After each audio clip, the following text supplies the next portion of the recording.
bahwa wa'id lahum mastata'tum min quwwah.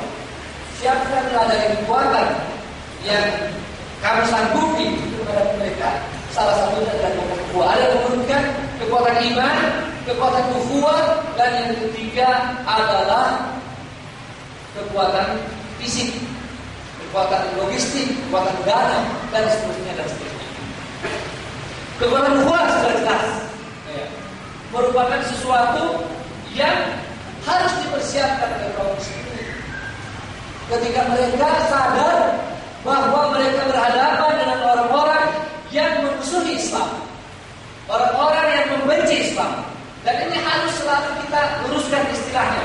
Jangan selalu mengatakan musuh Islam, jangan memusuhi Islam, sebab Islam sebetulnya tidak memusuhi secara permulaan, tetapi kalau mereka memusuhi Islam, maka mereka bisa dianggap sebagai musuh. Jadi orang-orang yang tidak menyenangi Islam atau musuh Islam harus dihadapi dengan kekuatan. Di antaranya kekuatan ukhuwah itu. Tentu yang pertama adalah kekuatan hujjah, kekuatan iman, terus kekuatan hujjah. Sebagaimana dalam Al-Quran, wajahidhum bihi, yakni Al-Quran bil hujjah al-qatiyah, jihadan kabirah, dengan sebuah jihad perjuangan yang besar. Yang berikutnya dia adalah sebab kemenangan. Ukhuwah adalah sebab kemenangan. Allah Subhanahu wa taala menegaskan di dalam Al-Quran yang ayatnya panjang, tapi kita singkatkan, wala tanaza'u fatafshalu wa tadhhabu rihukum wasbiru innallaha ma'as-sabirin. Di situ ada dua arahan. Jangan kalian ada arahan tentang ukhuwah. Jangan kalian saling berbantah-bantahan. Jangan kalian berselisih. Jangan kalian bermusuhan. Atau kalau diambil mafhum mukhalafahnya, bersatulah kalian, berukhuwahlah kalian. Kenapa? Karena itu akan dengannya kalian mendapatkan kemenangan. Mengapa? Pertama, ayat ini diapit oleh dua sebab kemenangan. Di awal ayat 4, di akhir ayat 45, la'allakum tuflihun. Semoga kalian mendapatkan kemenangan. Di akhir ayat 46, innallaha ma'as-sabirin. Kalau Allah sudah mengatakan niscaya kalian akan menang, lalu ditutup dengan innallaha ma'as-sabirin. Sesungguhnya Allah beserta. Supaya terus saya ulang dulu ayatnya. Ya ayyuhalladzina amanu idza laqitum fi'atan fathbutu. Teguhlah wadhkurullaha katsiran dan banyak-banyak Allah la'allakum tuflihun, agar kalian menang. Kemudian wa atii'ullaha wa rasulahu, taatlah pada Allah dan Rasulnya, wa la tanaza'u, dan jangan berbantah-bantahan.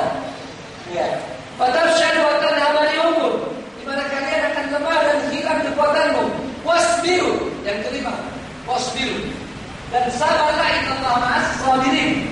Jadi dari 5 persyaratan ini salah satunya adalah menjaga ukhuwah. Menjaga ukhuwah.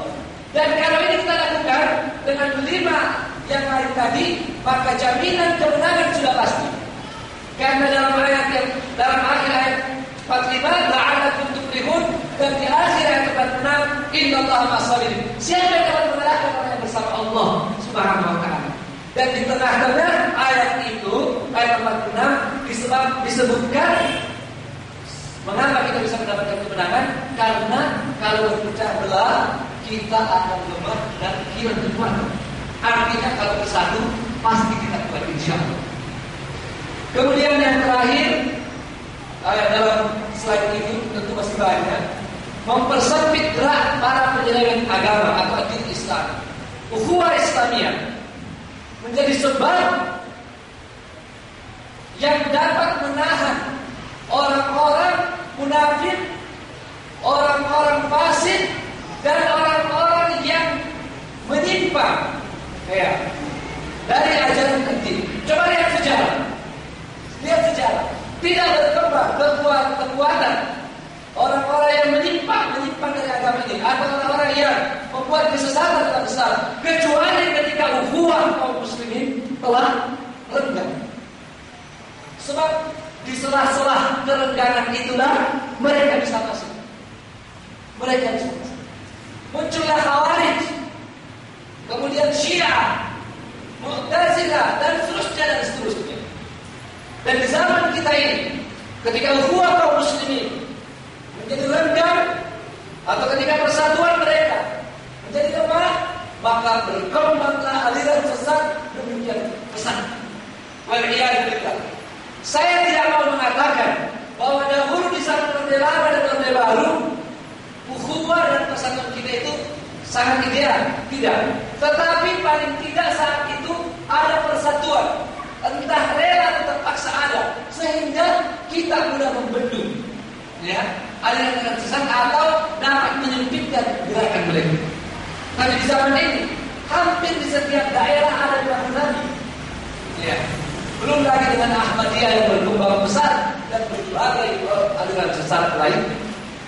Dan Ahlus Sunnah wal Jamaah, sekali lagi, Ahlus Sunnah wal Jamaah, wahai para Sunni, kalau kalian tidak hati-hati, kalau kalian tidak bersatu, maka Syiah akan terus berkembang di kalangan kalian. Lalu kita akan kaget,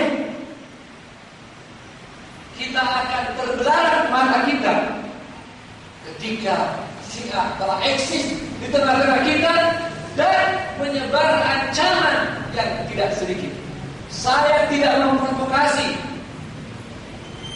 tetapi saya berbicara kenyataan. Cari sebuah negeri Islam yang di dalamnya ada kekuatan Syiah, bagaimana keadaan negeri itu? Dan bagaimana nasib Sunni di negeri-negeri yang dikuasai oleh Syiah? Ini bukti sejarah sepanjang zaman. Dan kaum muslimin tidak lupa. Sekali lagi, kaum muslimin tidak lupa sejarah runtuhnya Khilafah Abbasiyah atas berkhianatan seorang menteri Syiah.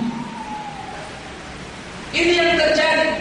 Karena itu mudah-mudahan dari sini, dari mimbar ini, dari tabligh akbar ini, kita ingatkan kaum muslimin, Ahlus Sunnah wal Jamaah, dari berbagai organisasi dan kelompok, dari yang terbesar seperti Muhammadiyah dan NU dan seterusnya kepada berbagai organisasi Islam lainnya. Marilah mewaspadai perkembangan Syiah yang sangat berbahaya di tengah-tengah. Apakah dengan pernyataan ini materi kita bertentangan dengan ukhuwah Islamiyah? Kalla wa alfu kalla, tidak sama sekali. Sebab kita berbicara tentang ukhuwah Islamiyah adalah ukhuwah dalam kebenaran, bukan dalam kebatilan. Tapi bagaimana mungkin kita bisa berukhuwah kalau ada yang menganggap Quran kita tidak lengkap karena masih ada di sana mushaf Fatimah? Bagaimana mungkin kita berukhuwah kalau sahabat-sahabat Nabi sallallahu alaihi wasallam yang sangat disayangi oleh Nabi SAW dan turun kepada mereka beberapa ayat Al-Quran dan sebagian mereka dijamin masuk surga, baru dicaci maki dan dikafirkan oleh orang-orang yang mengaku sebagai kelompok kemanusiaan di zaman ini. Sebab salah satu senjata Syiah sekarang ini adalah kelompok kemanusiaan, ya, untuk melawan, untuk menghancurkan sum'ah atau menghancurkan nama baik Sunni, ya, yang dianggap sebagai pendukung status quo. Ya, ini karena negara-negara Islam di Timur Tengah. Ini negara-negara Sunni dianggap pemerintah kaum muslimin pendukung status quo, pemerintah yang tidak adil. Bahkan dilawan oleh orang Syiah dengan seolah-olah mereka adalah pejuang kemanusiaan, pembebas manusia. Dan mereka bertemu dengan orang-orang liberal dalam masalah ini, seolah-olah mereka lah yang menjadi pembebas orang-orang yang tergolim. Karena itu tidak heran kalau mereka menonjolkan peran Hizbullah di bawah,